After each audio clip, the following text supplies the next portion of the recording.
causality, that not every effect has to have a cause. Well, if they're denying the laws of causality, guess what else they've just given up? Science. Because science is built on cause and effect. If you can't assume every effect has a cause, you can't do science. And yet that's what they claim to be champions of. You've never seen George Washington, but you believe he existed. Why? Because he's left effects behind that are best explained by a man who lived from 1732 to 1799. And you've never seen Jesus in his physical nature, but you believe he existed. Why? Because he's left effects behind that are best explained by Jesus of Nazareth. So just because you haven't seen something doesn't mean it doesn't exist. You know, for atheism to be true, materialistic atheism, you know what they have to believe? They have to believe that every single miracle claim and spiritual experience in the history of the world has been false, has been mistaken. Is that possible? It's possible. Is it reasonable to believe? No. So, miracles are possible because God exists. And even atheists are admitting the main evidence for it. Now, so if miracles are possible, then we can see if any other miracles have occurred that could help us know who the Creator is. Is it Jesus? Is it Allah? Is it somebody else? What we're now going to do is take a brief look at the evidence that shows that Jesus actually did rise from the dead. Because as we mentioned the other day, if Jesus rose from the dead, game over, Christianity's true. If he didn't rise from the dead, game over, Christianity's false. Everything hinges on this event. So did it occur or not? Now, in the book, I Don't Have Enough Faith to Be an Atheist, and also in the book, Stealing from God, I think we're out of books out there, but I'll tell you how you can get them a little bit later. We go through at least 10 reasons why the New Testament writers are telling the truth. We only have time this morning to look at 2 of them. So let's just look at 2 of them. The first I want to talk about is something called embarrassing stories. What are embarrassing stories or embarrassing testimony? Historians know that if they're reading something in a text that's embarrassing to the author or authors, it's probably true. Why?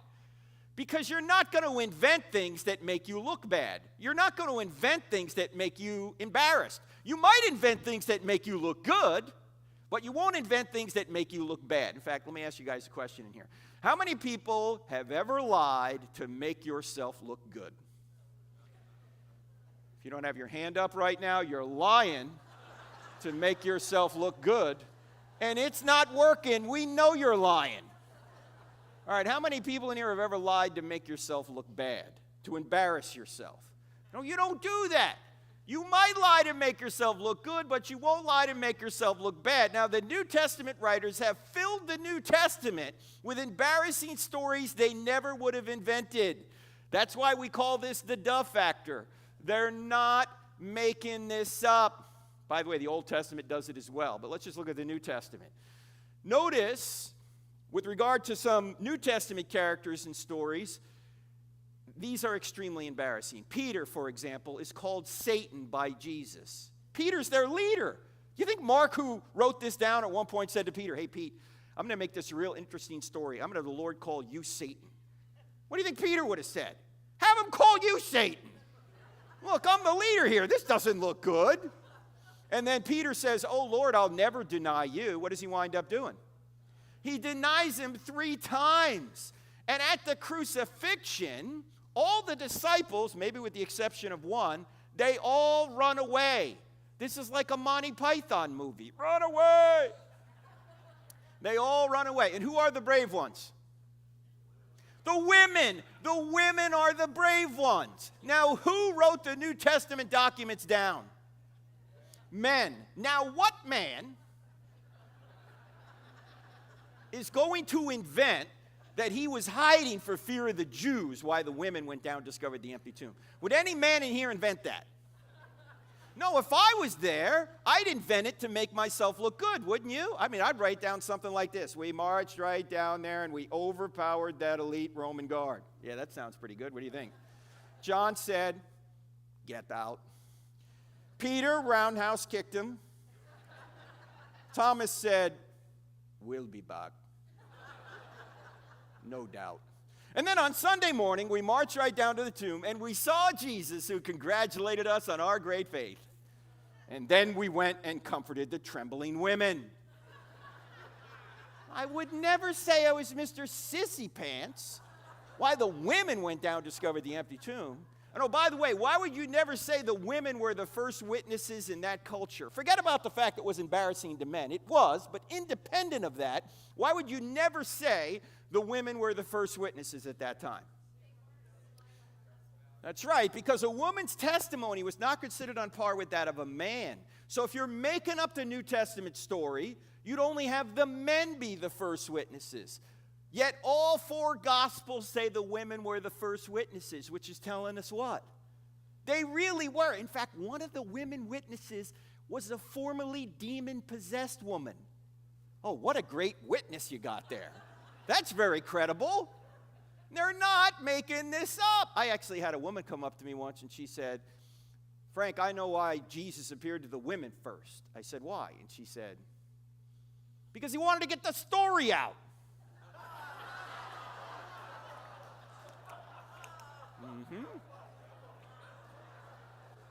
I said, "That is an excellent point. I had not thought of that." Because ladies, when your man comes home from work, does he say much? Could have been a nuclear explosion down at the plant. He's not going to tell you. You'll be watching the news before you hear it from him. You'll be watching the news going, "Hey, hon, what?" "Oh, yeah, I forgot to tell you. The nuke blew up. I've been hot for 3 days. What's for dinner?" He's not going to tell you. I can't even believe this next verse is in the New Testament, but it is. Do you know at the end of the Gospel of Matthew where Jesus brings his disciples to the hill, the mountain there in Galilee, and he's given them the Great Commission? "Go therefore, make disciples of all nations." Notice he says make disciples. He doesn't say make believers, right? There's a difference, right? This is what Ray was saying earlier. Make disciples, people that are actually going to follow and do something rather than just say, "I believe." Anyway, it says right there in verse 17, right in the middle of this passage, as Jesus is giving the disciples the Great Commission, the climax of the whole gospel, it says that about his disciples, in verse 17, it says, "Some believed, but some doubted." What? He's standing resurrected right in front of them. And they're standing there going, "You see that guy over there? Yeah, that guy over there is Jesus." "Oh, no, he was just killed not long ago." "No, I'm telling you, it's him." "Look, Jesus is dead. The Romans killed him." "No, it's him." He can't be alive. They whipped him.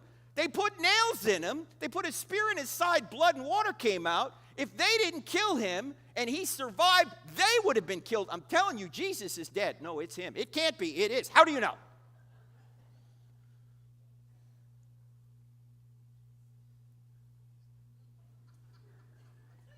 The women told me.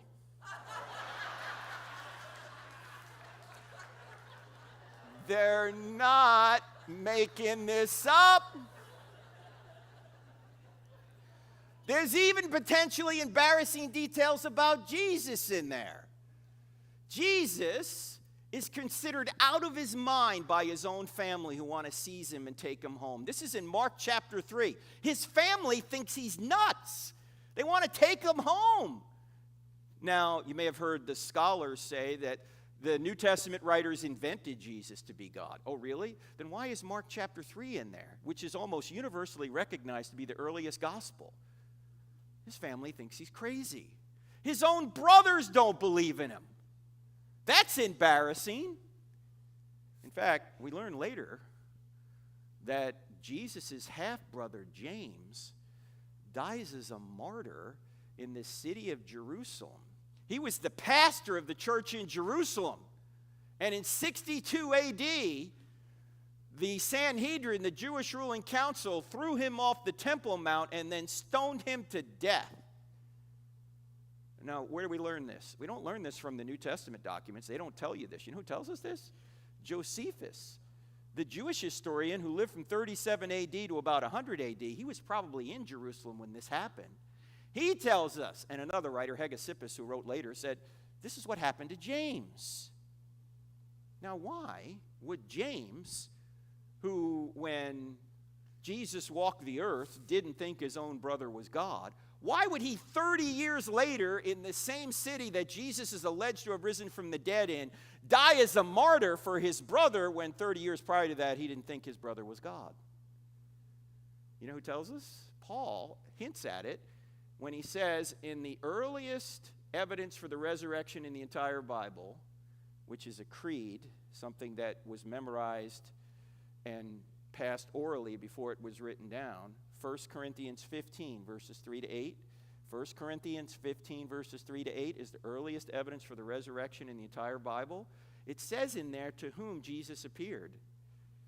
It says he appeared to the 12, and then he appeared to James, his own brother, and Paul says he also appeared to me.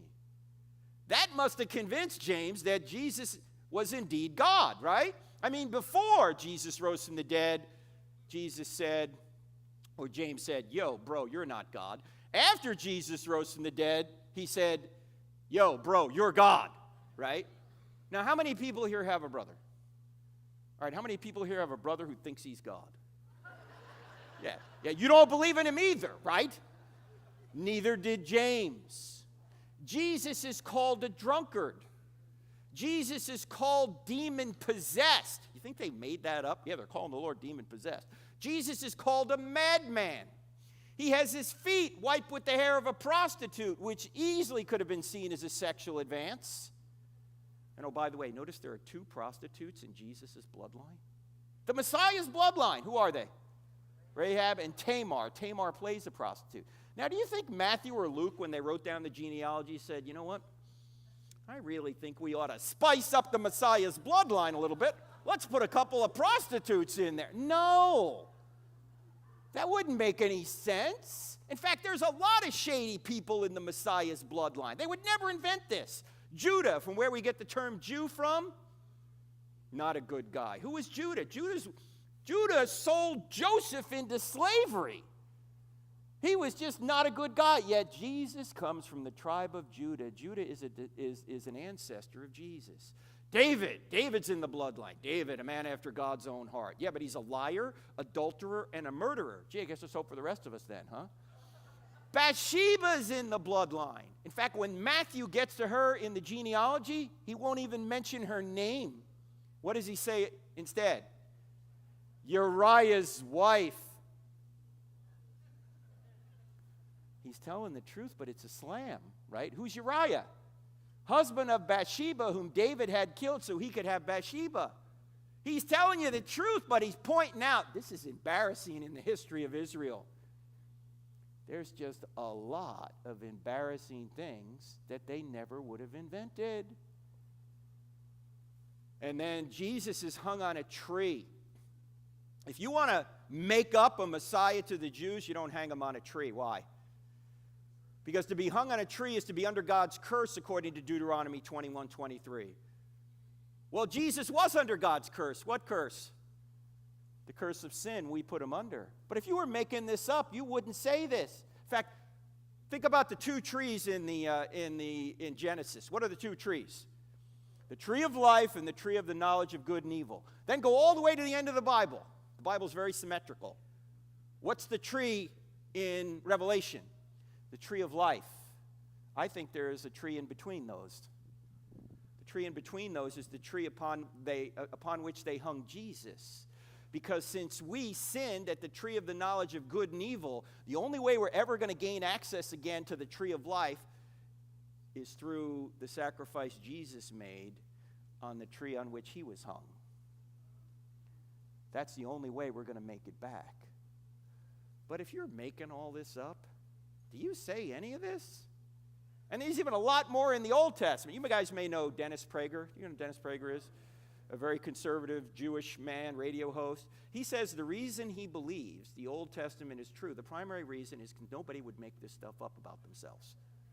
About how sinful and backward they were. They don't sugarcoat anything. The ultimate no-spin zone is the Bible. The only thing I would ask Dennis, why don't you apply that same standard to the New Testament? So, There's a lot more in the books on embarrassing stories. We got to do one more, and that is excruciating deaths. And this is the argument that says that these men who were in a position to know whether Jesus had resurrected from the dead or not died excruciating deaths when they could have saved themselves by simply saying, look, it never happened. And in fact, this is really critical to remember this, that when you're looking at the New Testament documents, you're looking at documents that were written by Jews in the first century. All of the writers of the New Testament are Jews, with the exception of Luke. He's the only Gentile. Everyone else believes they're part of God's chosen people.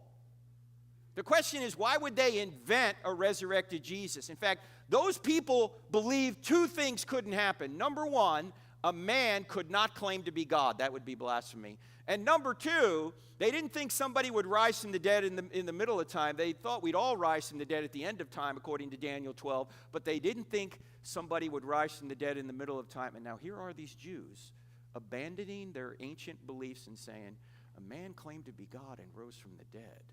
Why would they do this? In fact, let's look at the apostles' beliefs and practices before and after the resurrection. Remember, these are the writers of the New Testament. Before they believed in animal sacrifice, they've been slaying lambs to Yahweh for hundreds of years. Suddenly, Jesus comes along and they go, we don't need to slay these lambs anymore because these lambs are just symbols of the Lamb of God who takes away the sins of the world. Here he is. Before they believed in the binding law of Moses, afterwards they say Christ's life has fulfilled the binding law of Moses. Before they believed in strict monotheism, afterwards they're believing in a Trinity. 3 persons in one divine essence. Yes, you can get the Trinity out of the Old Testament, but it's much clearer in the New. Before, they believed in the Sabbath. In fact, they thought they could be stoned for not obeying the Sabbath. Afterwards, they're worshiping on Sunday, and Paul even says, don't let anyone tell you have to obey any Sabbath or festival day. Why would he say that? Do you realize that out of the 10 commandments, 9 of them are repeated in the New Testament? What's the only one that isn't? Keep holy the Sabbath. Why? Because the Sabbath represented rest, and our rest has already arrived. Who's our rest? Jesus. Jesus does all the work. We rest in him. Before they believed in a conquering Messiah, afterwards a sacrificial Messiah.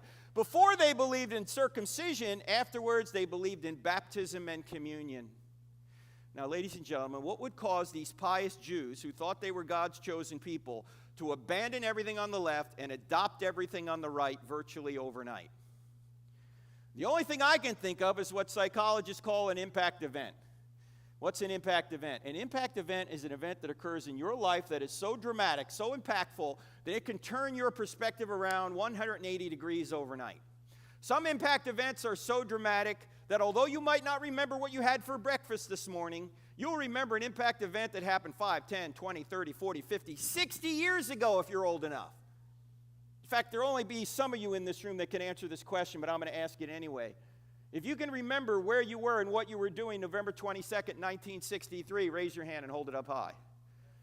All right, ladies and gentlemen, you see these people with their hands up? These people are very old.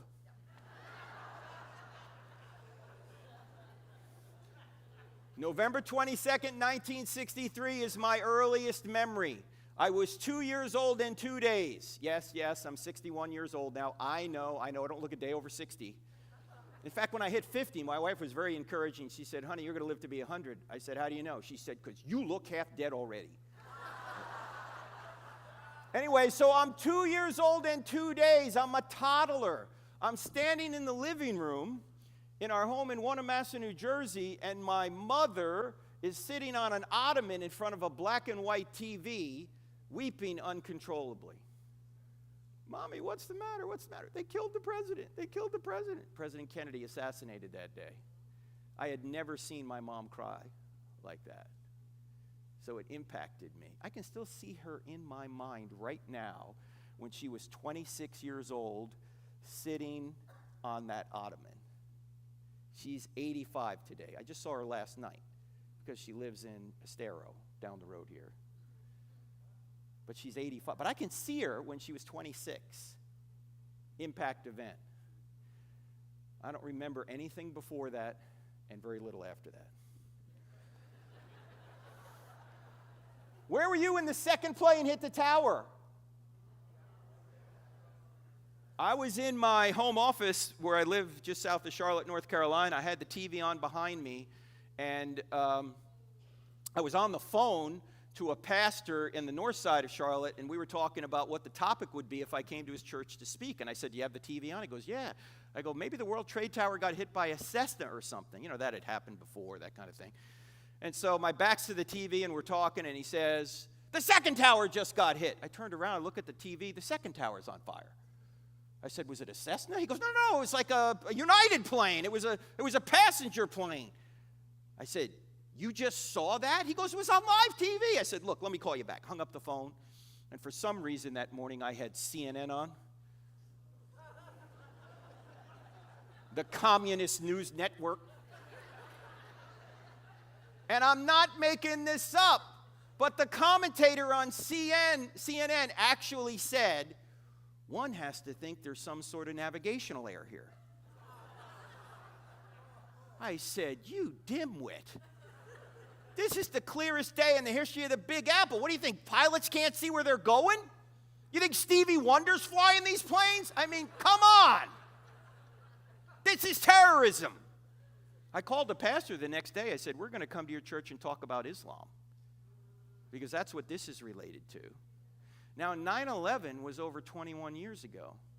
And those of you who are old enough can remember something about that day. But if I were to ask you where you were 21 days ago, most of you are going to go, "I don't know, let me look at my iPhone. What was I doing that day? I don't know." Why can you remember something from 21 years ago but not 21 days ago? No impact event 21 days ago. Impact event 21 years ago. Ladies and gentlemen, do you think that if Jesus really rose from the dead, that would have been an impact event? Do you think they would have had any trouble remembering that that had happened? Do you think they would have had any trouble remembering what he said after it happened and even before it happened, because they traveled with him for 3 years? No, they would have had no trouble remembering any of it. And it's the only way I can figure out why they would have abandoned everything on the left and adopted everything on the right virtually overnight. In fact, here's the question to ask yourself. Ray kind of brought this question up. What did the New Testament writers have to gain by making up a new religion? They're Jews. They're God's chosen people. Why are they inventing something new? What did this get them? Well, it got them kicked out of the synagogue and then beaten, tortured, and killed. Last time I checked, that was not a list of perks. We're going to start a new religion. We are? Yeah. What's it going to get us? First, we'll get kicked out of the synagogue, then we'll get beaten, tortured, and killed. Well, sign me up. You know, what a great idea. Why haven't we thought of this before? In fact, they had every motive to say the resurrection did not happen, not every motive to say it did. Now, I get the question sometimes, and maybe you do, are there any non-Christian writers that talk about Jesus and the apostles? Yeah, there are. They're all in chapter 9 of I Don't Have Enough Faith to Be an Atheist. These people are not eyewitnesses, but they give a basic storyline similar to the New Testament. But you know what that question often asks? Or the assumption underneath the question is, well, you really can't trust the New Testament writers because, you see, they were biased. You can only trust the secular or non-Christian writers. If you think about that for more than 5 seconds, you realize how stupid that objection is. What did these people have to gain by saying it was true? Nothing. They had everything to lose by saying it was true. And yet they said it was true anyway. In fact, some of you may know my friend J. Warner Wallace. Ray and Richard know him very well as well. He's a cold case homicide detective who's been on Dateline more than any other homicide detective because he solves murders decades old. He's also a Christian, has written a number of great books. One is called Cold Case Christianity, where he takes the homicide skills that he's developed to investigate the greatest homicide of all time, the homicide of Jesus. And here's what Jim says when he finds a dead body that he knows has been murdered. He says there's only 3 reasons why that guy's dead. I don't have to chase down 1,000 motivations. There's only one or more of these 3 reasons. There was either a sex issue, a money issue, or a power issue. Sex, money, or power. Those are the 3 things that can motivate people to murder. In fact, those are the 3 things that can motivate any of us to sin, right? Why? Because sex, money, and power are good things. The problem is they're so good, we'll often take shortcuts to get them. So Jim says, if you want to say that the New Testament writers invented this whole thing, you've got to find one or more of those 3 motivators. So let's take a brief look at it. ladies and gentlemen? Did the New Testament writers get real popular with the ladies for saying Jesus had resurrected from the dead? No, didn't get sex. Did they get money?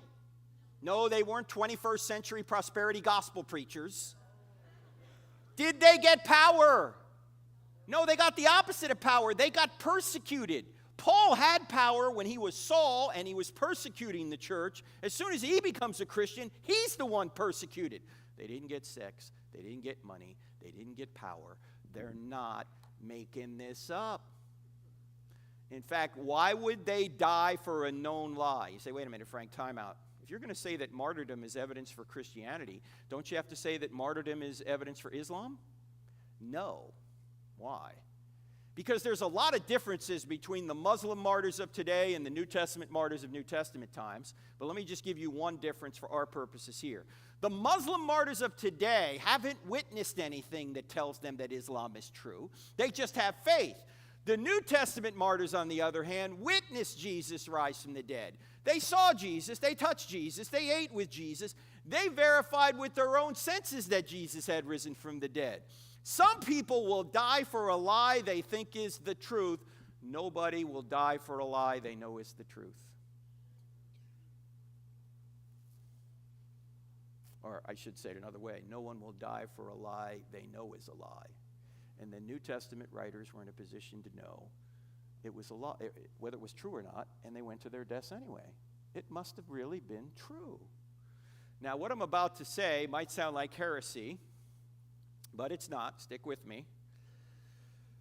Christianity is not true because a series of documents we put under one binding we call the Bible says it's true.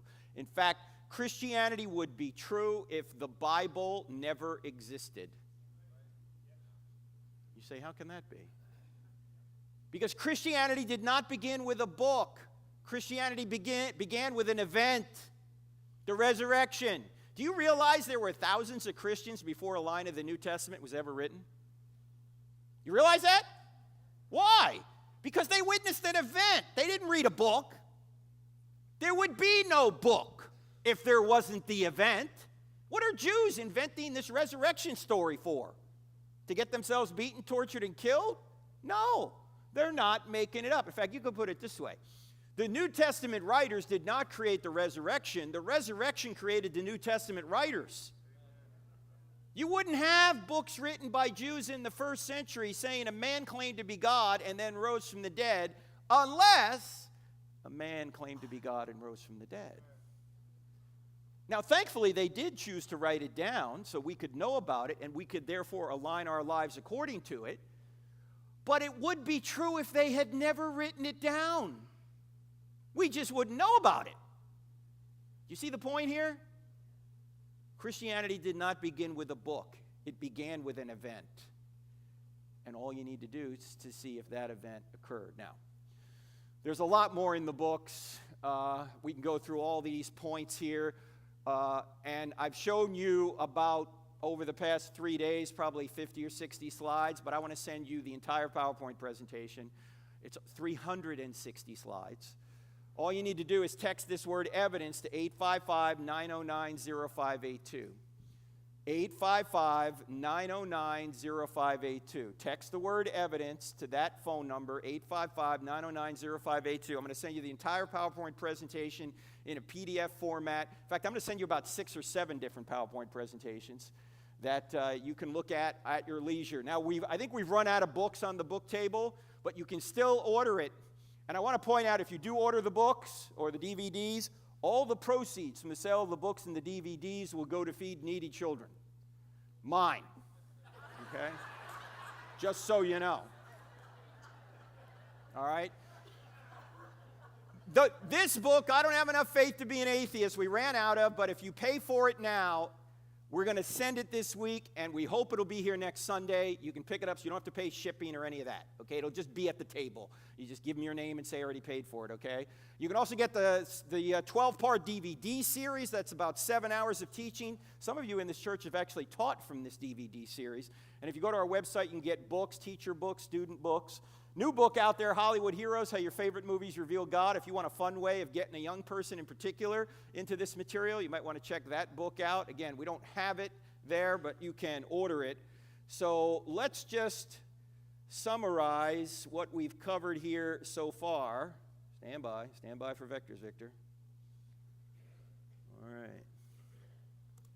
Christianity is true, but so what? So what if it's true? Well, it means somebody actually did die for you.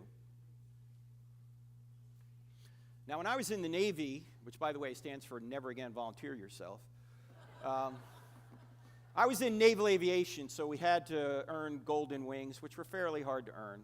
But there's nothing more difficult in the Navy to earn than a golden trident. That's what the SEALs earn. Very few people that start SEAL training make it through. 5, maybe 10%. Those that do earn that golden trident wear that trident with pride. It is their military identity. When Michael Monsoor was buried in Rosecrans Cemetery in San Diego, California, just about every Navy SEAL on the West Coast showed up for his funeral. And when they passed his casket, they took off their tridents and pressed them into his casket. They took their identity and put their identity in the one that died for them. That's what we're supposed to do. We're not supposed to put our identity in our bank account or our vocation or our sexual orientation or even our husband or our wife or even our church. We're supposed to put our identity in our Savior. You know, one day this church won't exist. You know, one day you won't exist. One day your job won't exist. One day your spouse won't exist. One day you won't be able to have sex. And a lot of people put their identity in that. Do you realize that all of those things are temporary? In fact, Sam Albury, who is a Christian, same-sex attracted man, says this: never put your identity in any part of your sin nature. And that's what we in America tend to do. We tend to put our identity in temporal and even sinful things. No, you're meant to put your identity in your Savior. You can lose everything in this world, and you will lose everything in this world. The only thing you can't lose and won't lose is Jesus, who died for you and then resurrected from the dead. So, Father, I pray if there's anyone here who's never accepted and embraced the salvation that comes through what you did on the cross, that today they would do so. And I'd like Pastor Dwayne to come up and give him an opportunity to welcome anybody who has never accepted the free gift of salvation. It's true. Why wouldn't you accept this, ladies and gentlemen? You know, I'm going to ask just some of our elders to come forward and their wives. And you know, I was going to do this at the end of the next service, and we still may do that then too because others will be coming in. But the most critical decision, by the way, you will make a decision. You say, no, I'm going to remain neutral. No, when the decision to remain neutral is a decision. Either you receive Jesus as your Lord and Savior into your life, or you reject Him. There's one or two ways. If God had spoke to you this morning or through this whole conference, you say, well, I don't want to come in front of all these people. Jesus hung on a cross, stripped of His clothing, knelt to the cross in front of people jeering and mocking Him. Why not come to Jesus? Why not do it publicly? Billy Graham said, what's he say? Every person Jesus called, He did so publicly. So would you stand with me, and Derek's going to lead us in a song. And God spoke to your heart, or you want to make sure that you know Jesus. We have people who will pray this prayer with you, and then we'll have a break, and then you'll hear from one of my favorite professors. But if God spoke to you, if you have any, listen to me, No, you don't want to have a doubt. You can have doubts about lots of things, but you do not want to doubt if you have a personal relationship with Christ so you can go to heaven when you die. Okay? So let's just sing this song, and Derek's going to lead us in. Just as I am without one plea, God's speaking to you. You just come. Just slip out. Get it settled today. was shed for Settle it today if you have any doubts. Thou bidst me come to thee, O Lamb of God, I come. One more verse. Anybody here has any questions, you come. One more verse. Just as I am, and waiting not to rid my soul of one dark blot, to thee whose blood can cleanse each spot.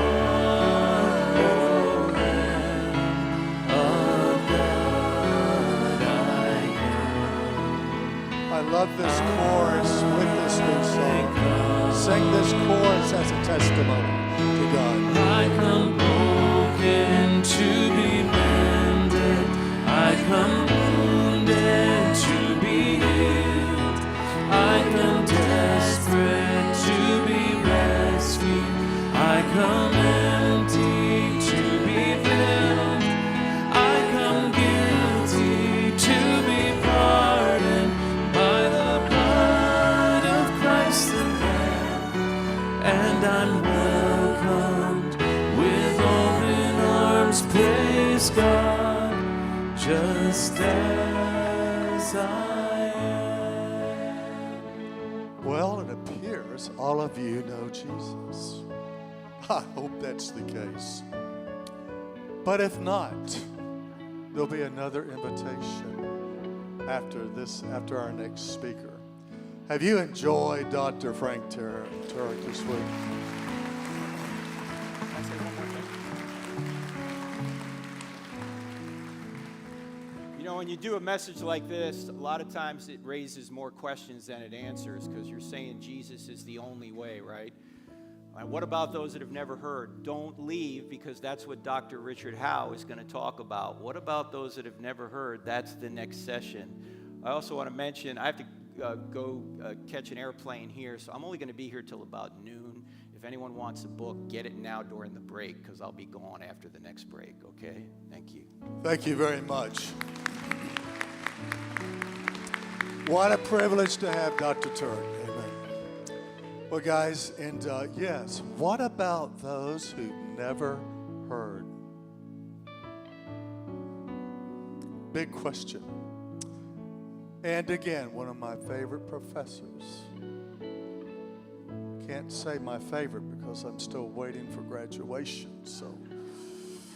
But one of my favorite professors will come and share. So take about a 10-minute break and then come back. By the way, just quickly remember, if you'd like to give, there's a blue bucket. The guys, just for the Love Conference, if you're a member of the church, give in the boxes only.